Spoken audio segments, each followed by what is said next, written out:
शेवटच्या क्षणापर्यंत नेत्यांच्या पक्षाचा थांगपत्ता न लागणारा व कायम धक्कादायक निकाल देणारा तालुका म्हणून नगर जिल्ह्यातील श्रीरामपूर तालुका ओळखला जातो। या तालुक्यावर आतापर्यंत आदिक, मुरकुटे, ससाणे यांचेच प्राबल्य। मात्र सलग 3 विधानसभा टर्मपासून आरक्षित झाल्याने येथील राजकारणात रंगत वाढली आहे। पक्षापेक्षा स्थानिक गटाच्या राजकारणावर येथे प्रत्येक निवडणूक लढवली जाते। यावेळीही येथील गटातटाची भूमिका कोणती असेल यावर आमदारकीची निवडणूक अवलंबून राहणार आहे। तर चला पाहूयात श्रीरामपूर मतदारसंघाचा हा स्पेशल रिपोर्ट। नमस्कार, मी गायत्री आणि आपण पाहत आहात नगरी पंच, नगरी राजकारणाचं निर्भीड आणि सडेतोड विश्लेषण। कोणत्याही नेत्याचा थांगपत्ता न लागणारा मतदारसंघ म्हणजे श्रीरामपूर। स्वर्गीय गोविंदराव आदिक, भानुदास मुरकुटे आणि स्वर्गीय जयंतराव ससाणे या माजी आमदाराचेच येथे प्राबल्य। त्यांच्या गटातच येथे आजही सर्व निवडणुका लढवल्या जातात। विखे थोरात फॅक्टरीही या मतदारसंघात चालतो। या दोन्ही मोठ्या नेत्यांना मानणारा मोठा गट येथील राजकारणात सक्रिय आहे। मुरकुटे वगळता कोणाकडे साखर कारखाना नसला तरी आदिक व ससाणे गटाचीही येथे चांगली चलती आहे। एका निवडणुकीत कट्टर विरोधक दिसणारे पुढच्या निवडणुकीत युती करतात। हा या मतदारसंघाचा इतिहास। हा मुख्य गुण फक्त श्रीरामपुरातच पाहायला मिळतो। या मतदारसंघाचा दुसरा महत्त्वाचा गुण म्हणजे निवडणुकीसाठी कोणताही पक्ष येथील नेत्यांना चालतो।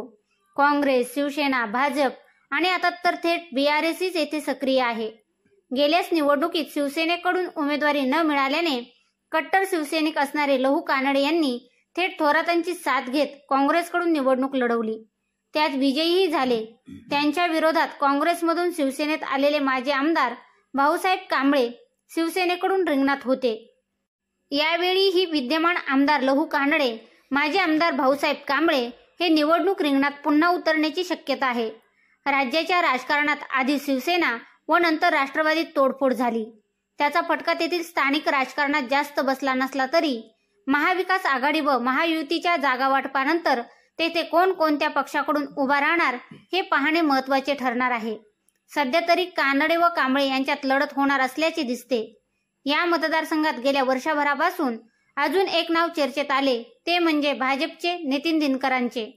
यावेळी विद्यमान आमदार लहू कानडे, माजी आमदार भाऊसाहेब कांबळे हे निवडणूक रिंगणात पुन्हा उतरण्याची शक्यता आहे।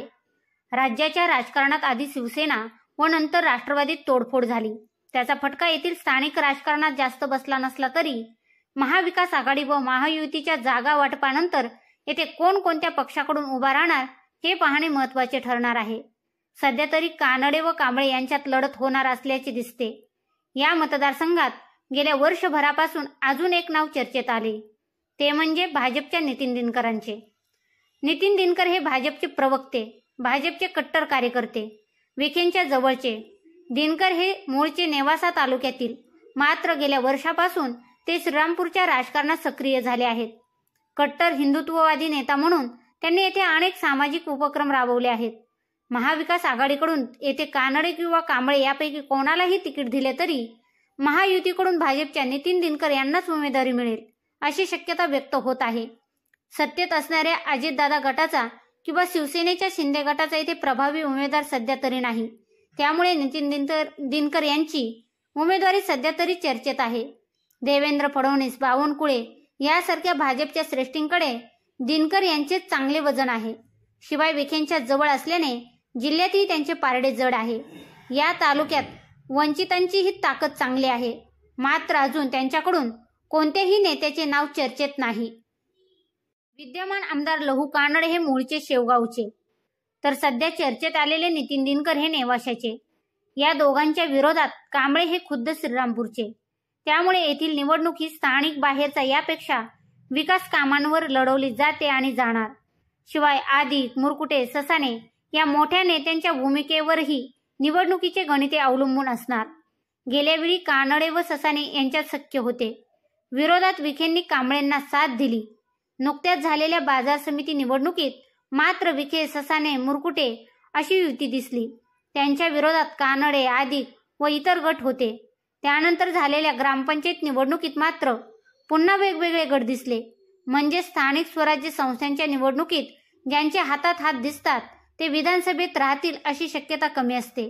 त्यामुळे यावेळच्या निवडणुकीत जागा वाटपानंतर उमेदवार फिक्स झाल्यावरच जास्त रंगत पाहायला मिळणार आहे. सध्या तरी कानडे, कांबळे, दिनकर यांच्यासह इतर सर्व उमेदवारांकडे नगरी पंचे लक्ष असेलच. तुम्हाला आजचा विषय कसा वाटला व अजून उमेदवार कोण असू शकतात हे आम्हाला कमेंट करून सांगा. व्हिडिओ आवडला असेल तर चॅनलला सबस्क्राईब करून व्हिडिओला लाईक करायला विसरू नका.